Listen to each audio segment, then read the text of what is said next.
Austrians and Hungarians together ruled over a mixture of peoples. Italians, Poles, Czechs, Ruthenians, Slovaks, Slovenes, Serbs. Nearly half of Franz Josef's subjects were Slavs, who viewed their masters with sullen hatred and yearned for liberation. They looked for aid outside the Austrian Empire to the free Slav countries, the rising kingdom of Serbia and the Russian Empire, protector of Slavs everywhere. Tribal memories and tribal fears agitated all these people whose borders stretched to Europe's edge. Russia would stand by the Slavs. Against Russia, Austria would need strong help. Germany had promised that help.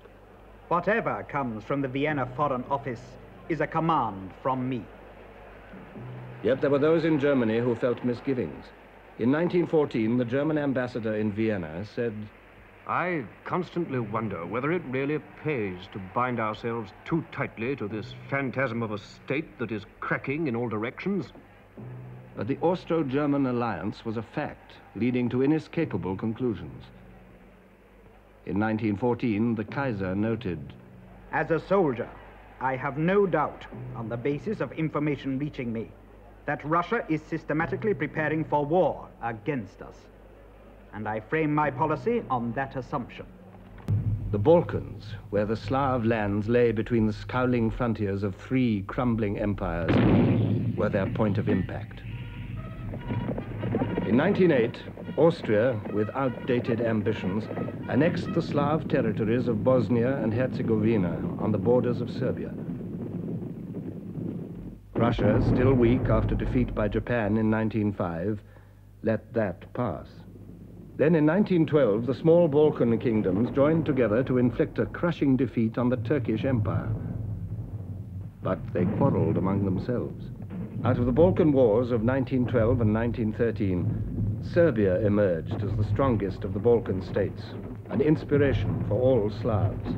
Austria watched her inconvenient progress with a jealous, calculating eye. The British ambassador in Vienna reported in 1913, "Relations between Austria and Russia are growing worse day by day. Serbia will one day set Europe by the ears and bring about universal war."